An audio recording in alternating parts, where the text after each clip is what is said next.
نتيجتك عمرك 7.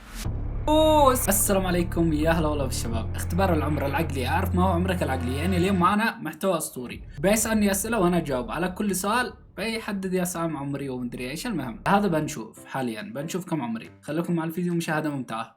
نبدا باول سؤال. لو داس شخص على قدمك ماذا ستفعل؟ تتألم في صمت وتسكت، تغضب وتشتمه، تعتدي عليه، تتفهم الامر وتسامح؟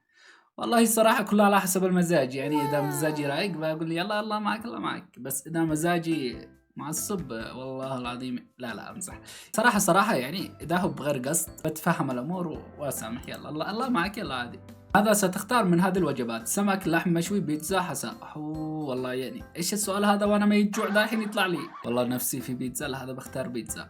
أي من هذه الأشياء تفضل مشاهدتها؟ فيلم وثائقي، رسوم متحركة، فيلم أكشن أو كوميدي، فيلم دراما وإثارة. واي كلها نشاهدهن. أكشن وكوميدي، أكشن وكوميدي. لا أحب الأكشن والكوميديا والضحك ما رأيك في الحلوى؟ أحبها، شيء عادي. الحلوى للأطفال الصغار، غير صحية. هي صراحة غير صحية، بس يعني أحبها وما أحبها، يعني شيء عادي شيء عادي شيء عادي. يلا. ما رأيك في مواقع التواصل الاجتماعي؟ مفيدة، تضيع وقت، شيء أساسي، شيء مربك؟ والله العظيم إني شيء مفيد أكيد. أنتوا الآن لو الآن أنتوا اشتركتوا وشفتوا الفيديو، اشتركتوا وطلع الفيديو كسب لور مشاهدات وحركات، واي بأسر فلوس وغني. يعني أكيد مفيدة. ما هي الطريقة المفضلة لك للاحتفال؟ الاحتفال للأطفال، الاحتفال مع العائلة، الاحتفال مع الأصدقاء؟ والله الاحتفال مع العائلة والأصدقاء حلو، خلونا نحتفل مع العائلة. ماذا تفضل أن تفعل في الإجازة؟ الذهاب إلى أماكن ألعاب، الذهاب إلى الشاطئ، التجول في المدينة، التعرف على ثقافة أخرى.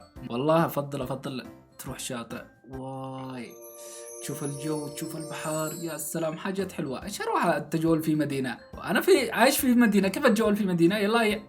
يا أخي السلام تكون مستفزة ورب الكعبة. هل تحب المقالب؟ نعم بالتأكيد، شيء مزعج وغبي، لست مقتنع بها أحيانا. شوفوا بالنسبة للمقالب هذه الأيام، أكثر المقالب كلها تمثيل اللي نشوفها في السوشيال ميديا، يعني 90% تمثيل. بس إذا كانت المقلب عفوي يكون حلو. لهذا بقول أحيانا. إذا كنت تمشي ورأيت شخص يسجد أمامك، يا ساتر ماذا سيكون تصرفك؟ ذهب ليلى أساعدها، أكتفي بالمشاهدة، أضحك؟ لا عيب قال أضحك. إذا لم يتضرر أستمر بالمشي بدون أن أتدخل.